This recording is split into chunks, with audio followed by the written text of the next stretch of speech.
2月21日离开香港，到台北，隔离14+7。4月3号从台北到上海，隔离14+7，才能够进北京。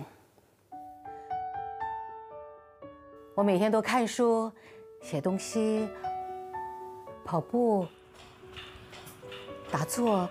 和朋友聊天，然后享受每一餐，然后好好的睡觉休息，然后最重要的就是每天一定要大笑，大笑绝对是可以治疗负面情绪的最好的治疗方法。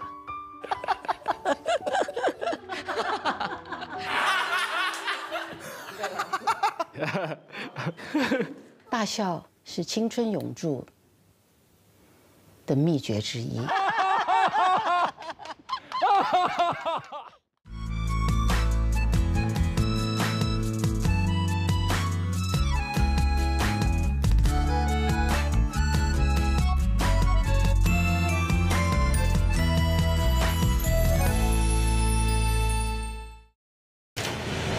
不管去哪里，我都不怕。 就离开这里，浪迹天涯，人间蒸发吧。华健是赤子，非常阳光的、欢乐的，我都很讶异。原来华健在年轻的时候，他并没有什么时间玩乐。当大家在那边，很多年轻人在那边出去看电影、去玩的时候，他就不停骑个摩托车到处去赶场，在赚钱。有很多人如果这样子的话，很可能会觉得很沮丧。 觉得自己很委屈，可是对华健哥来讲，他一点都不觉得，他开心的不得了。他用他自己的方式，他寻找到他的那份快乐，他还把这份快乐带给了大家。从小听他唱歌，青春就是有周华健的陪伴。来，周华健，请问你为什么要带我到这个公园来？这跟你的青春有什么关系吗？那我12岁的时候就第一次到台湾来玩。我哥哥在台湾读书，毕业了以后，他决定要结婚。那要结婚啊，大事啊，然后我母亲就买了机票。来的时候呢，为了省钱，我父母亲就住好一点的。可是呢，我跟我妹妹呢，就在我哥哥他租的一个房间里面打地铺。后来轮到我自己来读书。 然后就很好奇问在哪里，想不起来在哪里。你就不记得那个招待所在哪里？对，我觉得始终是我第一个落脚的地方在哪里？然后呢，20几年前，我说存钱的第一个方法买个房子。我那个时候来到这里，我就看到这个公园，然后那个小孩刚好也出生，这里有房子卖，我就买了。后来就有一次，只要我跟我哥哥2个人在台北，晚饭后没事，2兄弟。 我说我们就探险一下好不好？我们来一个 memory hunt。我们去寻找记忆，以前的有什么记忆？车子就乱开，开到他大概记得一个什么地方，我记得什么地方，找不到，已经不见了，整个都变化太大了。终于说我们走回来这个公园坐一下吧，2兄弟。从巷口一走进来，我发现不对劲，很多回忆进来了。哦，你讲的我鸡皮疙瘩都起来了。然后我哥哥也是，不对啊，有几个巷子是对的哦。然后这不可能那么巧吧？不可能那么巧的，一路走进来。后来我们几个的很重要的论据，然后决定，这个公园就是当初我人生第一次坐飞机来台湾打地铺的那一个招待所。就是这个公园。我现在不知道哪个角落是你躺的地方，你很可能躺在那里。哇！ 我们2个毛骨悚然，然后我说毛骨悚然太恶心了，这个应该是自己鸡皮疙瘩，对，太兴奋了。我说应该是什么热泪盈眶啊。然后你买的地方就在这附近，就是那么神奇，就是那么神奇。这已经是天注定。然后呢，以前看这个公园，我只是单纯说小朋友可以出来跑一跑这样子，给他累了回去睡个觉也很好。现在我看这个公园又不一样了。对。 太棒了，谢谢你带我这边来，然后你还要带我到别的你青春的时期里。好，那走，好，赶快走。哇，你可能睡在这里。地方变了，但是周华健没有变。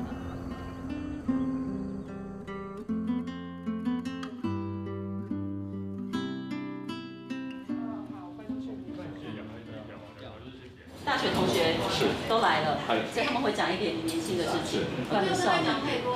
他只要叫我在隔壁就行了。OK。你在写什么？我在写，等一下要自我介绍一下，所以我先写一下。今天来这边是有什么任务？报一些华健以前一些糗事，尽力回忆一下我们40年前的话。你看得见吗？看得见，看得见，看得见。你隐形眼镜到底是多少度啊？也没有，你是什么？是老花。老花是不是？所以我就戴啊。也因为这次演唱会，所以我才特意去弄一个说那个叫什么，也不算硬性。Hello， 大家好。今天有4位，这个到现在还是你的好朋友，是不是？是的，是的，是的，都有联络的。为什么你们可以保持这么久的友谊呢？说不上来，最主要还是当初其实也没有说要挑哪一个是自己的好朋友、好同学。我没有想到后来有一个是当了那个是眼科的，然后我现在老花什么都找他，有一个后来当了整形外科。我没想到后来找他拉皮啊，我当初真的没想过的，当然也没有拉了，我还留着。我留着以后的机会哈。好，让他们讲一讲你好不好？手下留情。手下留情啊，不然的话以后你朋友都没得做了。好。其实华健是一个非常努力的人，可是他特别有女人缘。有女人缘是吧？他特别有。你眼科的。你会不会很羡慕他？哦，没有，他也不赖。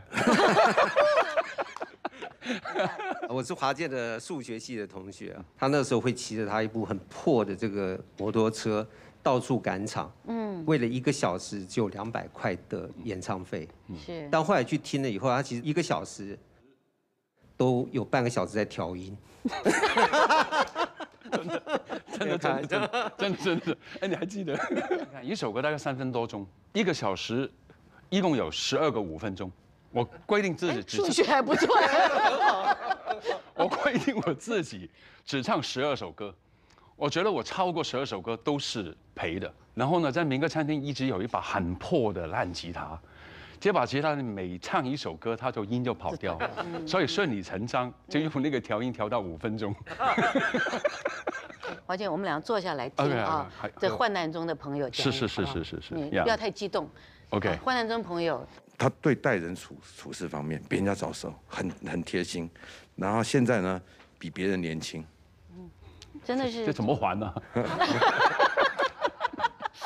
你认为你自己的青春时期从什么时候开始的？13岁的时候，我哥哥带了一把吉他，从台湾读书这里，他带了暑假回香港的时候带了把吉他，玩一玩就学一学这样子，哇，就每天无日无夜的，就开始妈妈就骂了。啊，你读书有1半的用功就好了，这是肯定的了。那个时候根本也不会想说啊，原来我爱唱歌爱到什么地步。我记得轮到我自己到来台湾读书的时候，其实我吉他都没有带来。我真的你是认真来念书的。来念书的。然后过了第1年、第2年以后，国语也进步了，有交到朋友了，然后整个生活就已经。就是沉淀下来了，然后父母亲来台湾看我的时候，就把我的吉他带来。我吉他打开，我拿起来，我就从那个晚上一路弹到几乎天亮。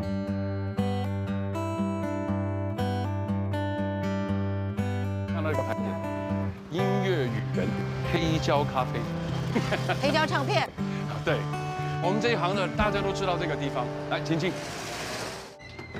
寻宝的日子到了。黑胶唱片哦，我的天，我的啊！有！哇，学生之音！我的天，他们怎么会找到这种？为什么会有张艾嘉的名字？天哪！你知不知道那个时候我很年轻的时候，那个时候我刚从美国回来，英文还可以了，然后就帮他们听歌词，然后所有的歌词就印在后面，对，就印在后面，印在后面，然后我就进入了我们这个做 DJ 的工作。你知道吗？我哥哥暑假就买了一堆这样的唱片，带回香港给我，然后呢，学很多英文。就是从这里。当时我听最多的那一张，因为它一个系列嘛，就是 Raindrops Keep Falling on My Head， 搞不好是你翻的。那个还是电影主题曲。电影主题曲 ，Yeah Right。然后当时那个学英文就学着跟着唱 ，Raindrops Keep Falling on My Head。我们年轻时候的梦啊，你看，哇，哦还有这个了，这种就是经典的了。哇，Beatles，这种经典的了。听说 Beatles 是你的最爱，是我的最爱。其实现在都还是，现在都还是我的教科书。是不是也因为 Beatles 你才开始真正觉得说唱歌可以变成你的一生的一个梦想？最主要是 Beatles 给我的感觉是，并不是说有一首歌我唱了我就红，我就跑去唱。去做那首歌的过程里面是很快乐的。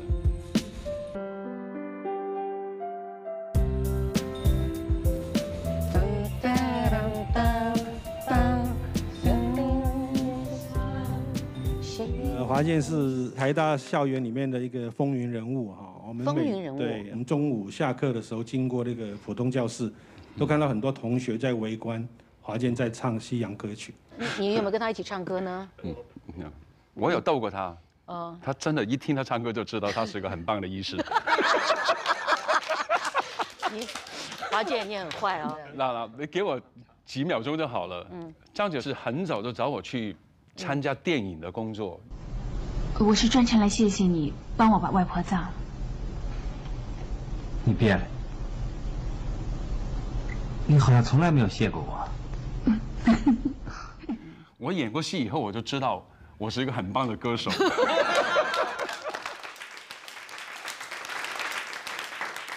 你听的第一张黑胶唱片中文歌什么歌？李健复《龙的传人》吗？来，找到喽。这是我们的中文黑胶，耶，谢谢。老板，你需要做这种事情吗？哎，有没有做华健？没，等一下，我先讲完这个。录音室就是录这张。对，第一个。哦，我的天哪！那我的就算了，我这个是复刻版。哦 ，OK， 是后者再出的。对，后来再出的。哦，我都不晓得有这张唱片呢。其实原来只出 CD。你知道吗？我这张唱片是滚石唱片的00几啊？哦，003应该是003。第三集。那个时候还没有排到位置。对，001是潘越云跟吴楚楚的。啊，对。第二张是那个陶大伟跟孙越。呀。嘎嘎乌拉拉。其实原来。各位观众，刘德华。终于找到你的了！哎呦呀！你看还有签名哎！是。龙的传人，这个我待会把它偷走好了。对，这就是你第一次听到的。对，我应该是这样说吧。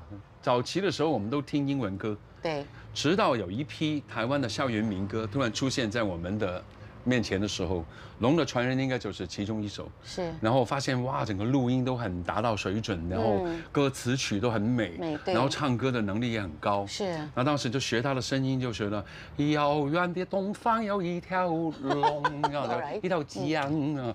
那个时候就学他。咬字非常清楚。是。那就后来来读书，李健复刚刚有告别演唱会，我说已经告别了。对。怎么那么快就告别了？对，哇！我人都来了台湾了，然后可以终于看到他一次演出了这样子。然后当时呢就要去买票，我穿了一个蓝色的衬衫，浅蓝色的牛仔裤，然后咖啡色的鞋子，然后骑着一台摩托车，骑车就去公学社去买票。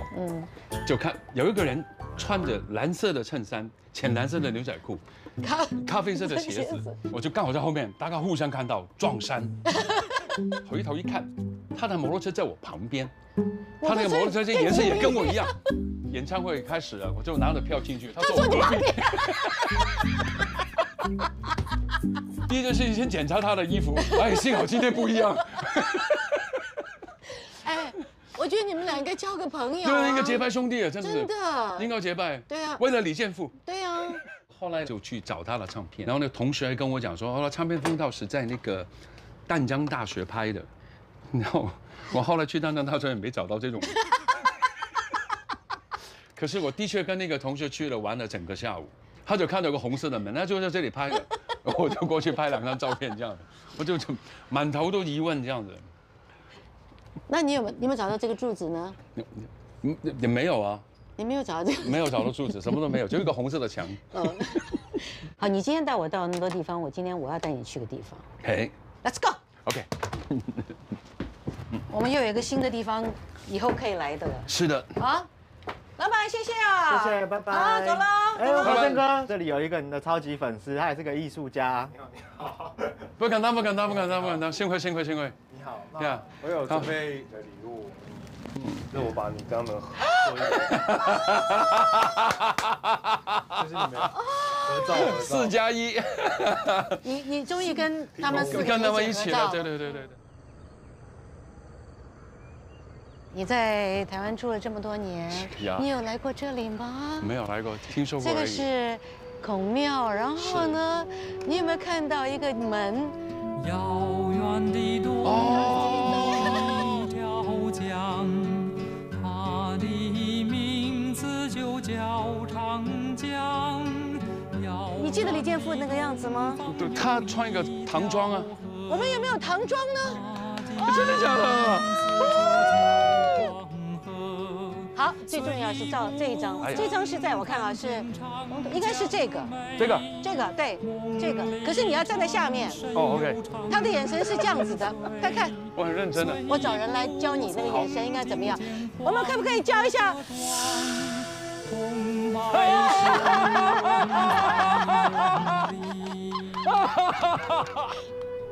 有没有人说你长得很像李健富？你是真的吗？照相。谢谢你们，我不行，找到这个不容易。现在，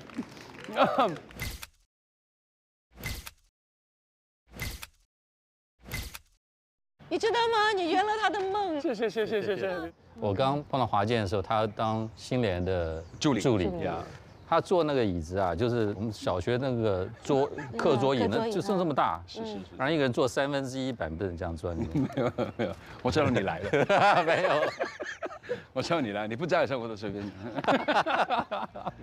我真的回想一下，我觉得我们的青春时期是非常的快乐，并不一定说是有多少的钱，或者是多少的，是不停的在创作一些很有趣的事，很单纯，对，纯粹的那个东西。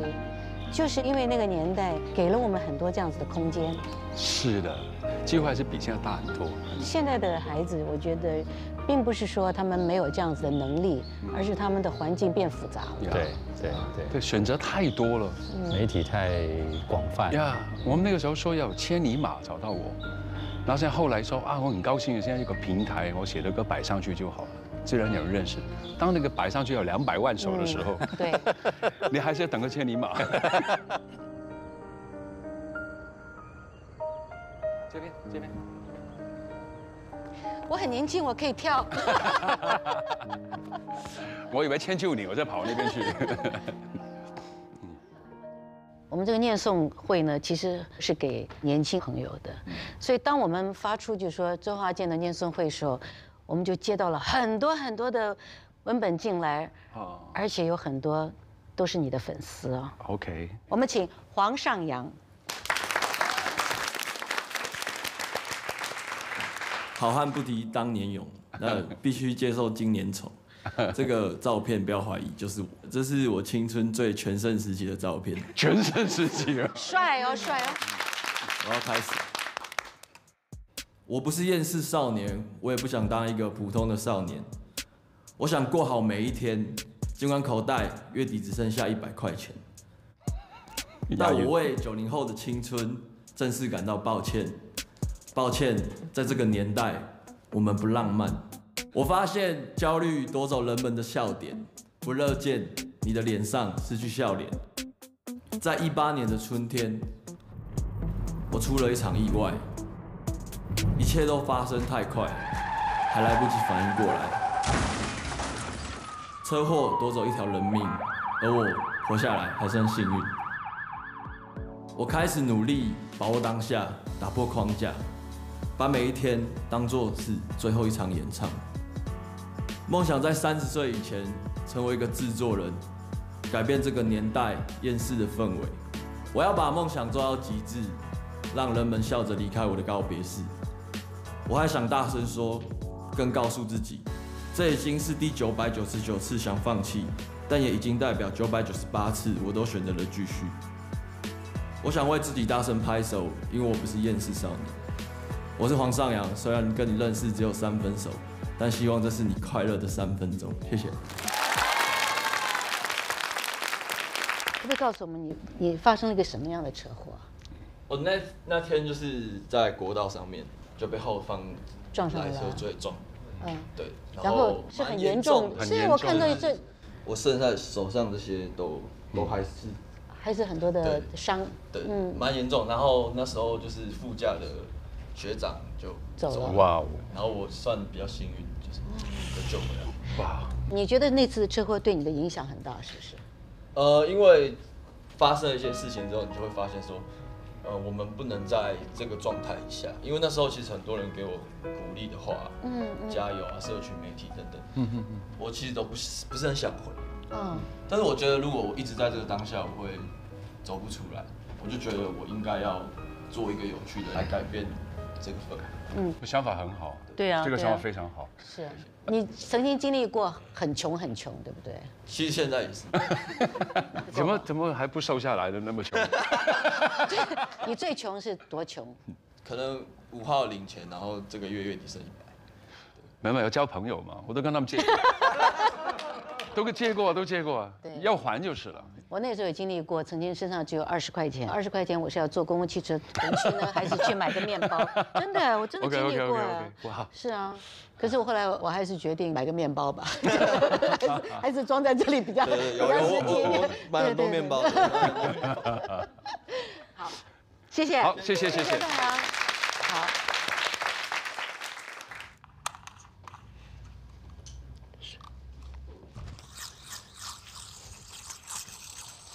在我2年级的时候，看到班上同学在玩溜溜球，我觉得很好玩。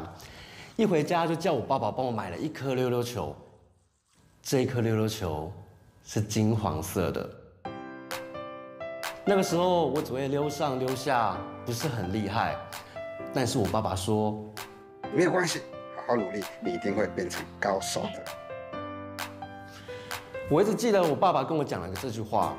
从第1颗溜球开始，我就不曾放弃过，每天做一样的事情，往成为一个高手迈进。知道自己喜欢什么，并且坚持下去，是一件很幸运，而且也很幸福的事情。虽然我从来没有想过，一个小小溜球可以带着我去大世界去挑战。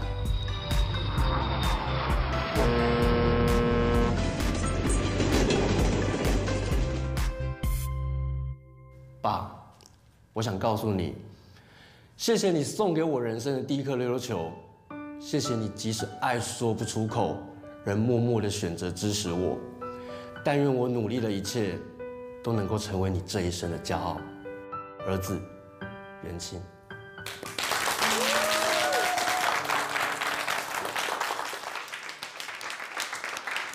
元清，我们都很想知道啊。你爸爸当初真的没有对你说选择这样子一个职业做溜溜球职业，有任何的抱怨或者说怀疑？的确，我爸爸在我念书的那段时间是希望说，哦，你要考虑清楚哦，这是一个很难走的路，你确定你要走这条路吗？其实他一直不断的在提醒我这件事情，但直到有一次我在台北灯会我表演溜溜球完之后，有一个医生跑来跟我说。谢谢你没有成为医生，让我看到了这么棒的表演。对，从那之后我就觉得，哇，我也可以成为在街道上面的医生。我觉得医生可以治疗我们身体，但是表演者可以治愈观众们的心，所以我很感谢我现在在做的事情。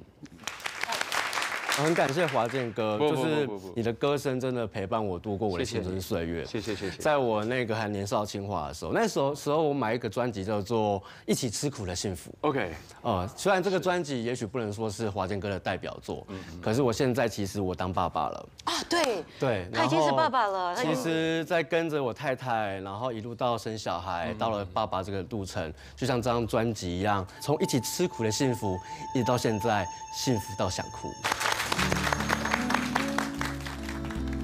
绿草苍苍，弥漫传说泥土的芬芳。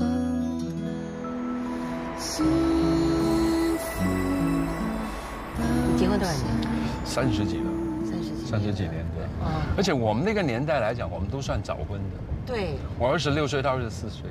OK，而且那个时候，我相信你觉得你那个时候你的经济状态还没有到很稳定的时候，你就这么大胆的说，那我们就组织一个家庭。是他养我，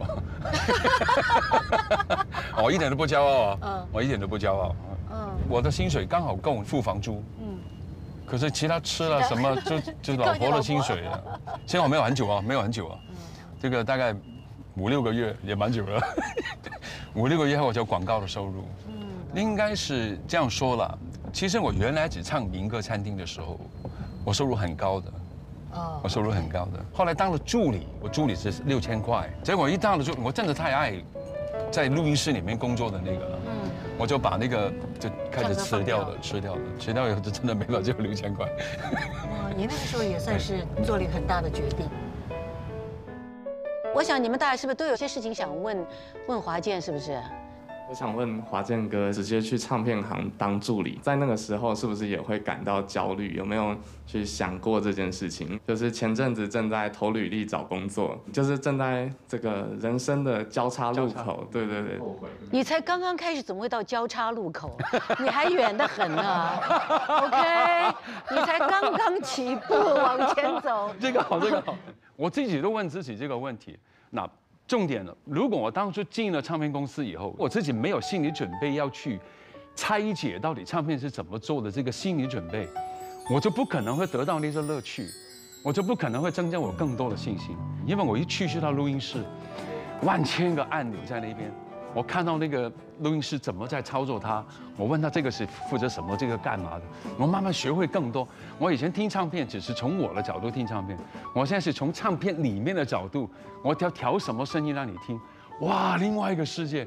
我喜欢的那样东西，我要知道它的 ABCDE 是什么呢？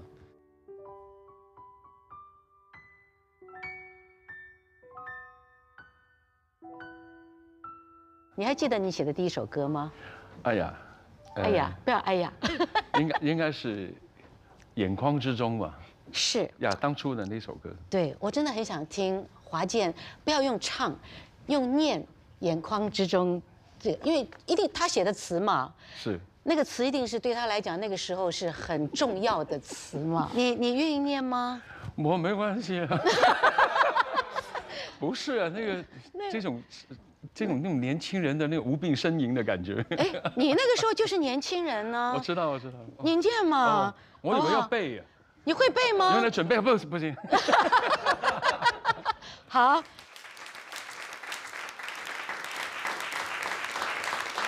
让我再次看你一眼，让我来到你身边，让我问进你心里，让我触动你的真挚情感和伤痛。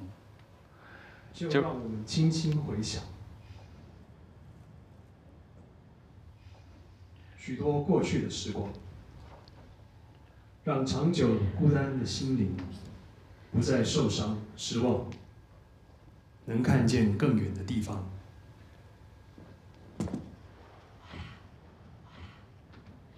Oh my god！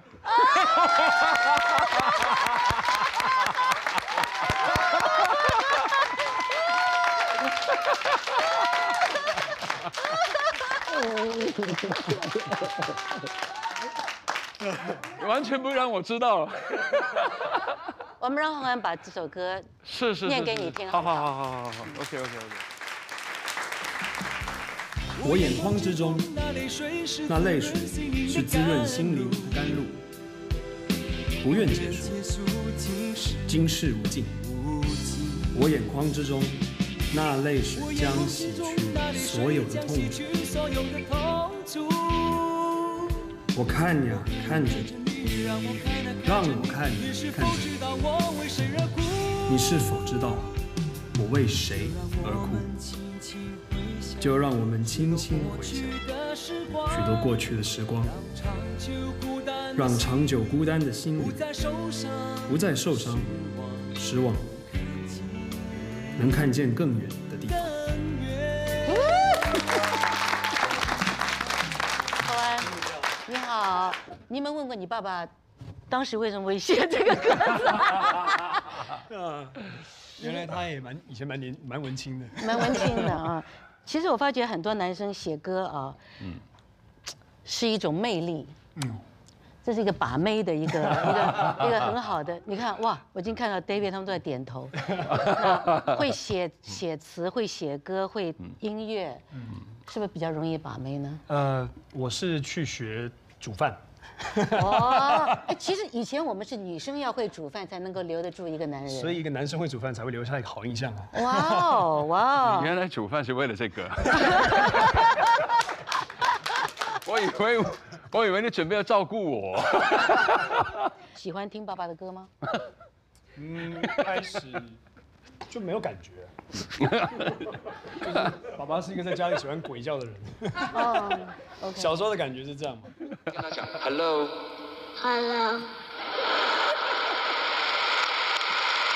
不喜欢在唱那个《忍者龟》吗？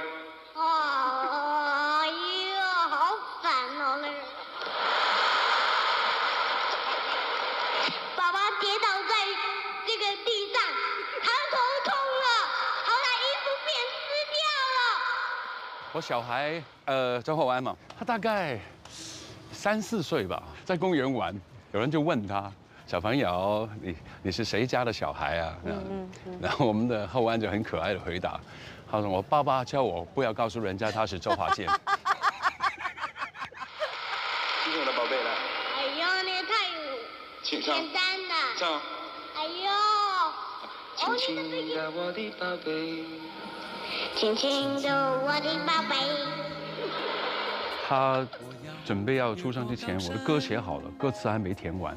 他出生后的第一天，我抱着看着他，就莫名其妙这个歌词都写完了。我觉得哇，这个事情太好了，亲亲我的宝贝，我就写完了，很高兴，因为我希望我父亲能够为我写一首歌。可是我父亲不会音乐，那今天轮到我了，我现在当父亲了吗？我就写一首歌。我其实很喜欢那个。明天我要嫁给你。哎，对，真是你写的啊？是啊，什么意思？而且很多人都搞错了，就是对，都搞错了。因为我当初听到这首歌，我也是喜欢的不得了，你知道。然后说啊，周华健写，我想说真的是你写的吗？可是真的是，你为什么你是第一次用，把自己放在一个女人的一个呀？因为在我那个年代里面，轮到我真的吉他拿起来有写一首歌的时候，这首歌做完出来以后。他像了谁？我不要像谁。可是我没有办法，我那个年代里面都是大师啊，李宗盛、罗大佑，然后你把那个词堆完了、弄完了、唱出来以后，就是很像李宗盛的歌。你把那个词的风花雪月摆一摆，就是很像罗大佑的歌。那我怎么办呢？我没有出路啊。我没有说，后来我一对比的时候，发现啊，我的声音是一个有可能可以发挥的地方。然后我可以唱的比较高音一点点，娇一点点。如果我现在写一首歌是完全不是周华健的，它是一个女生的一个独白，那我就绝对不会是李宗盛，我就绝对不会是罗大佑。于是就先从这个角度来看，我能不能够用完全不是我的角度，我一唱你就知道我是一个女孩子的心情，而并不是我娘娘腔。那我想问你是你先唱还是王菲先唱？我先唱。你听我说哈，好可怜哦。我先自己的歌都不能认。我先唱完以后，这个歌叫王菲在唱。哦 ，OK， 是这样子。非常好听的一首歌，很特别了，应该说。对。后来我想问你一个问题，是题外话啊。作为我们艺人的第二代啊，是不是都有某一种的包袱？有。真的有啊？我觉得真的有。不知道，因为我儿子很小的时候就很不愿意我出现。一模一样，一模一样，是不是？一模一样，就很奇怪，就是说，我觉得我有那么见不得人吗？你知道？真的。那当然，你说15、16岁学校里那个是很正常的，你知道？这个我可以 understand， 就是妈妈进来就尤其儿子，你知道？那可是当他再大，他在做事的时候，他就是很不愿意，他从来都不告诉人家他是我的儿子。知道？他很排斥这个事情。可是为什么你们会觉得那是一个压力，而且不愿意让人家知道呢？就是一个陌生人。觉得他了解你一点东西，那个距离突然不见了，可是这个距离不是你自己赚取，不是你自己赚到的，不是你自己的互动，不是你因为你的个性，因为你的故事，因为你的经验而达成的一个友谊。是因为上面或后面的人，你认识谁，而不见得是你知道什么。是。可是这个就是一出生就有的。对，而且我觉得有的时候是你们自己给自己的包袱，你们可能人家认为说，哦，因为你是周华健的儿子，所以其实并不一定有。没错，right？ 就算你是谁的儿子，谁，it's okay， 你知道，对不对？大家都有爸爸，对，大家都爸爸妈妈，对不对？告诉我们一下，你心目中的这个爸爸是怎么样的一个爸爸？我觉得他是一个一看之下，你可能会知道他的个性。可是，当你去熟悉他，去跟他生活在一起的时候，你会发现他是一个非常有层次跟内涵的一个人。他是一个会想东西，可是他呈现都是已经完全处理好。他会呈现一个非常漂亮的数学答案，可是他不会给你看他的笔记。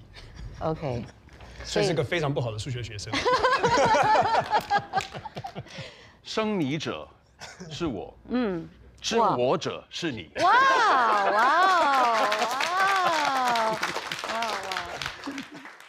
我知道你有一封信写给爸爸的，是不是？对呀。念给爸爸听好吧？你是不知道。好 ，OK。没有，你没有。OK。你不会有的，因为你不知道。对。是，对。搞得很紧张了。你不要紧张，是我写给你的。是你不要掉眼泪就是了。不。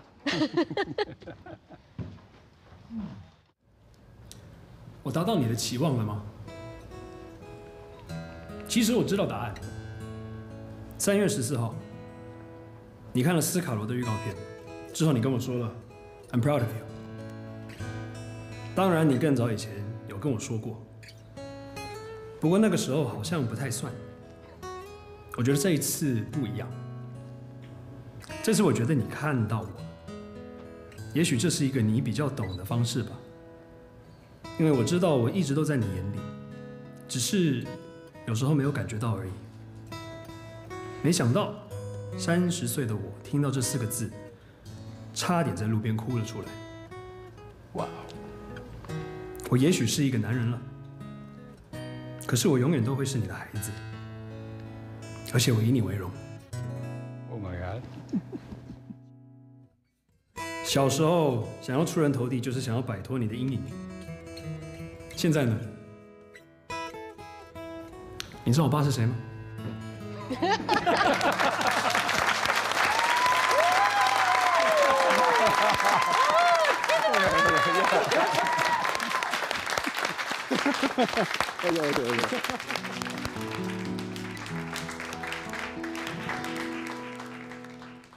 秒针分针滴答滴答在心中，我的眼光闪烁闪烁好空洞，我的心跳扑通扑通地阵阵悸动。我问自己要你爱你有多浓，我要和你双宿双飞多冲动，我的内心忽上忽下地阵阵悸动。明天我要嫁给你了，明天我要嫁给你了，要不是每一天的交通烦扰着我所有的梦。明天我要嫁给你了，明天我要嫁给你了，要不是你问我，要不是你劝我，要不是适当的时候你让我。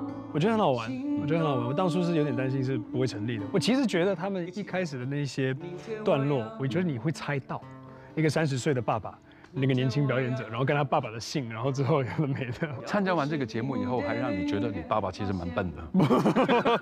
我就没有，真的一点都没想到。这证明了一件事情，你很相信别人，你很天真。哎呦，真的没有什么，就完全想不到，你一出来是真的吓我一跳。而且最好笑是，你后面接上来的时候，我没认出你的声音。你对我那个声音对我来讲就是一个很普通的那个年轻人，然后他们在干嘛？就突然有一个傻傻在那边把后面接上来，然后那个惊喜是够的。其实好事，对节目来讲是好事。Acting。对一个爸爸的角度来讲，我说我蛮怕的。你还有什么事情我不知道？时间来到了70年代中， 70年代中正值是我的高中，当时我们家隔壁住了一个常常考第1名的书呆，于是，在理所当然的状态下，他家里就会有一个很爱现的母亲，常常用那种串门子、打酱油的那种方式，以这个为名，到处下访。实际上，他是在宣传他家里的那个天才小孩的傲人成绩。香港那么大，华富村有那么多户人家，密密麻麻的，为什么他要住我隔壁呢？他曾经在我家里客厅发表过这样的伪论：我家那个傻小孩选那个志愿呢，填错了，在第1志愿上面他填了一所名校，现在考上了，你说怎么办？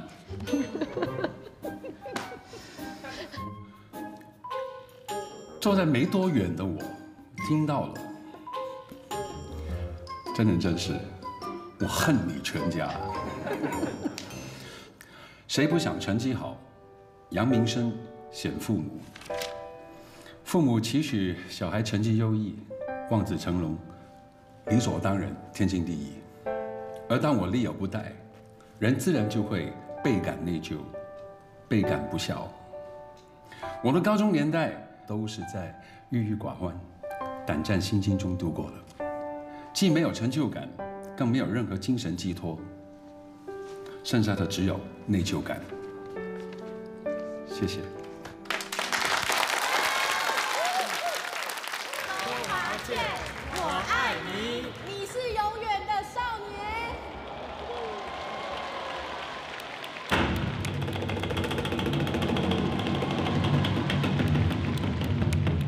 他们都带了一些东西给你。好。哇哦。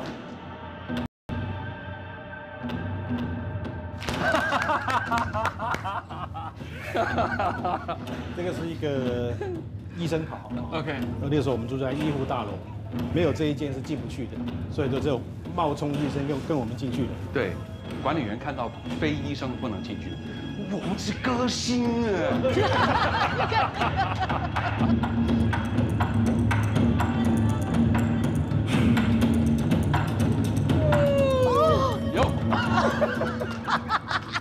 到他家去，那个衣柜打开，那个橄榄球的那个队服，你知道他是什么？他是配角，他是负责捡球的。我觉得华健虽然是配角，他没有想到以后会当主角，可是当他当了主角之后，他会顾及所有的配角。谢谢，这一点就是我最谢谢。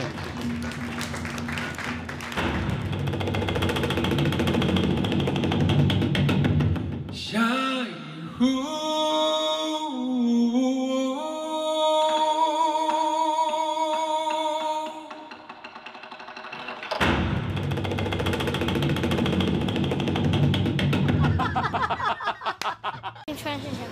青春是什么？